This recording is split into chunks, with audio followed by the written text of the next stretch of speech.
اشهد ان لا الہ الا اللہ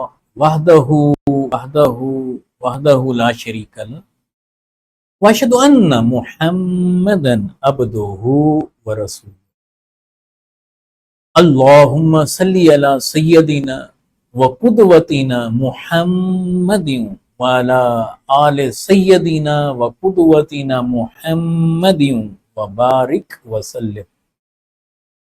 فلسفہ حج کیا ہے؟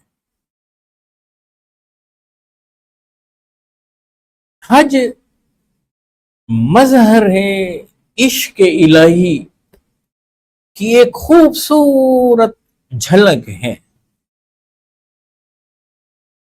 اگر حج کا مشاہدہ کریں، حج کا مطالعہ کریں تو جو سب سے نمایاں ابھرتی ہوئی چیز نظر آتی ہے وہ عشق الہی کی کیفیات، اس کی جھلکیاں، عشق سید عالم صلی اللہ علیہ وآلہ وسلم، نسبت مصطفیٰ صلی اللہ علیہ وآلہ وسلم، نسبت انبیاء اور جذبہ محبت اور اطاعت۔ اور جب حج کے فلسفے کو سمیٹیں تو اس میں یہ نظر آئے گا کہ جب حاجی حج کر لیتا ہے تو اصل میں ایک شاندار انسان اس تربیت کے بعد نکھر کر سامنے آنا چاہیے۔ فلسفہ حج یہ ہے کہ اچھا انسان،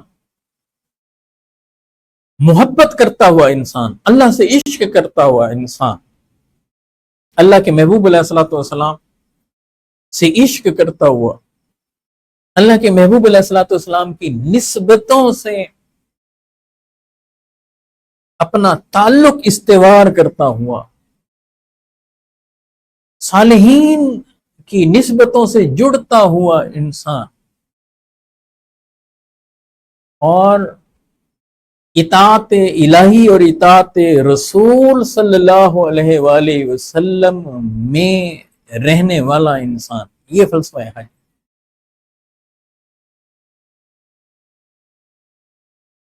قرآن مجید کا جب مطالعہ کرتے ہیں، جب حج کے حوالے سے ہم قرآن کو دیکھتے ہیں تو ایک تو یہ ہے کہ یہ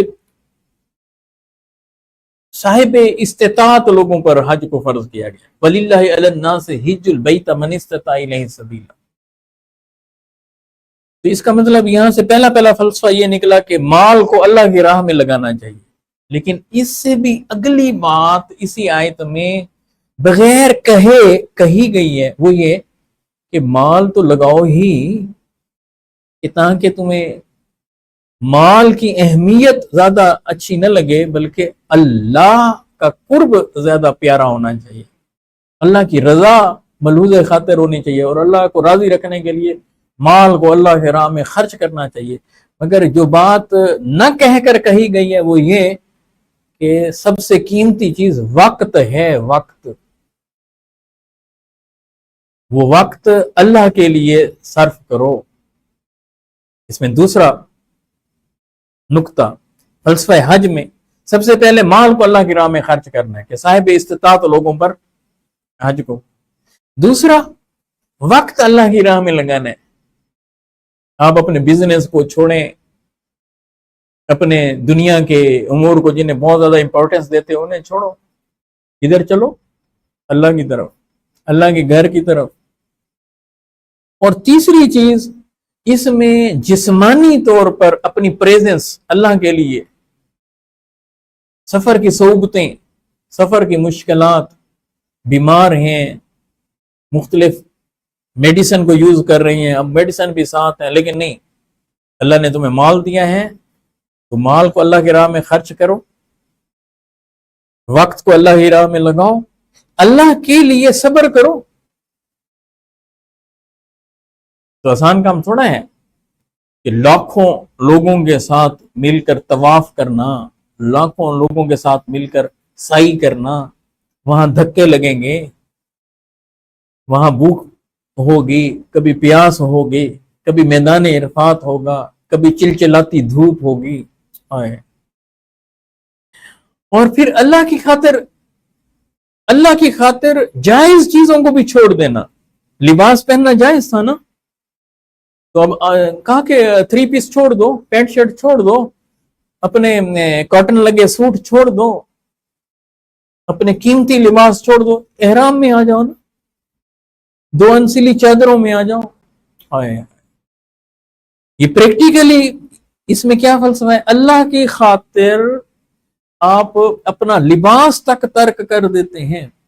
अच्छा, फिर उससे आगे कितनी मोहब्बत है बालों से, बाल रखे हुए हैं, आए, बाल रखे, बालों से कितनी मोहब्बत है, संवार संवार कर रखे हुए हैं, संभाल संभाल कर रखे हुए हैं, शैम्पू लगाई जा रही है, जेल लगाई जा रही है, क्रीम्स लगाई जा रही है, कितना।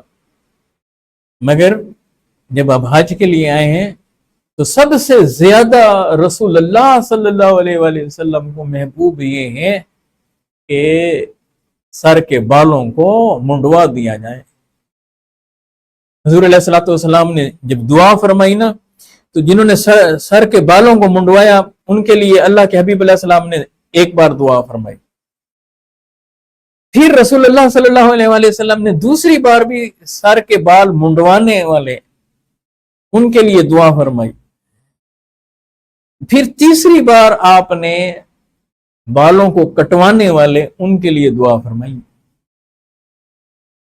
तो जरा देखिए, 2 गुना ज्यादा रसूलुल्लाह सल्लल्लाहु अलैहि वसल्लम की दुआएं उस शख्स के लिए हैं जो अल्लाह सुब्हानहू व तआला की रजा के लिए एहराम से निकलते हुए सर के बालों को मुंडवा रहा है।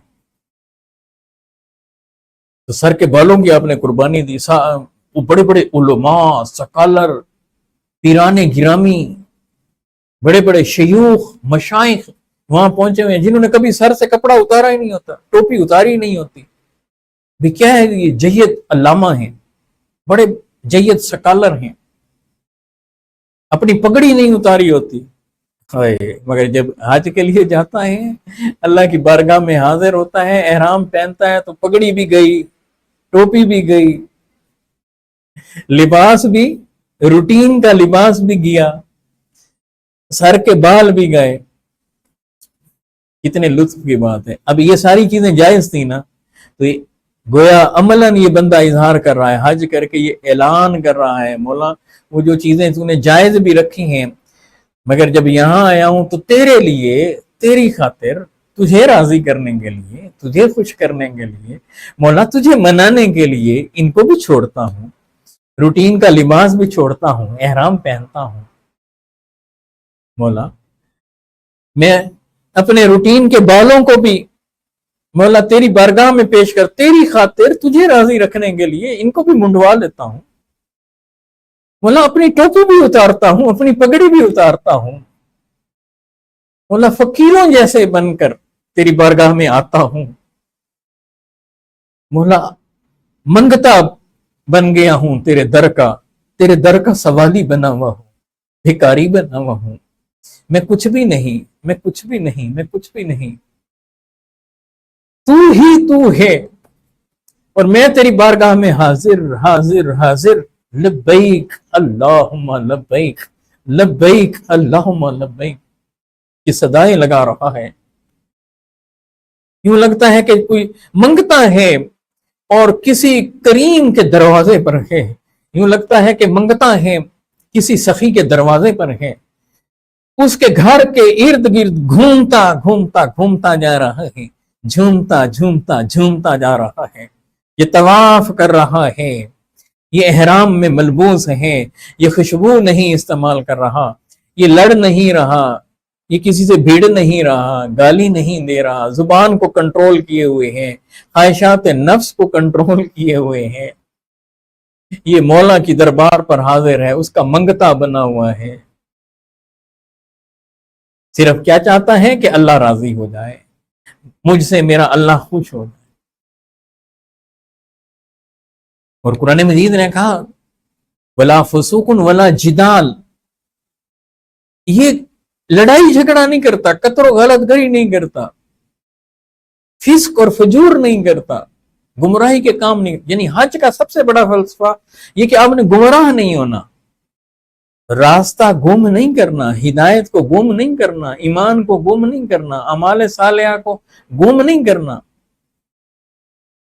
फिस्क खत्म, वला फिसूक वला जिदाल, लड़ाई खत्म, झगड़ा खत्म, नफरतें खत्म। अब यहां अगर एहराम बांधा है तो ये सारी चीजें गई, मारना नहीं है, कत्ल नहीं है, तो ये तरबियत हो रही है।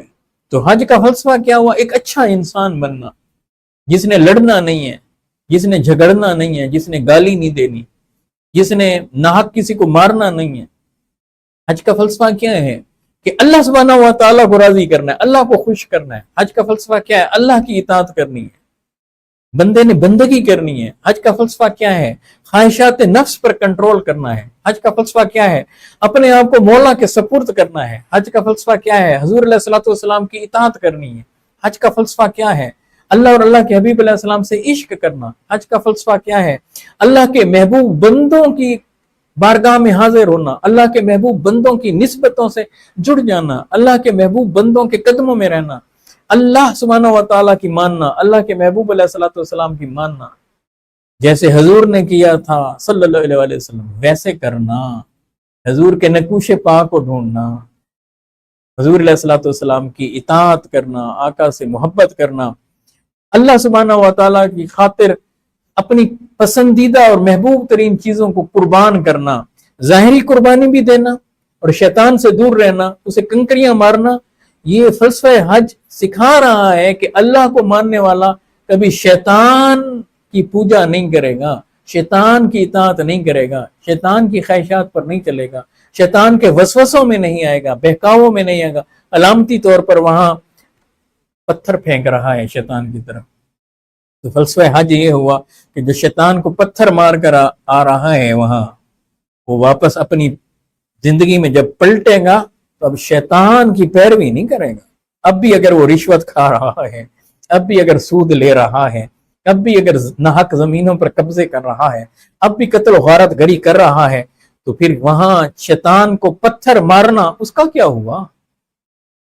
तो फलसफा हज ये है कि ये ऐलान कर रहा है कि मैं हराम के नजदीक नहीं जाऊंगा, हराम काम नहीं करूंगा, गलत काम नहीं करूंगा, गुनाहों से बचूंगा, शराब से बचूंगा, जिना से बचूंगा, सूद से बचूंगा, लोगों को धोखा नहीं दूंगा, लोगों को धक्का नहीं दूंगा, अल्लाह सुब्हानहू व तआला की बंदगी और इताअत करूंगा।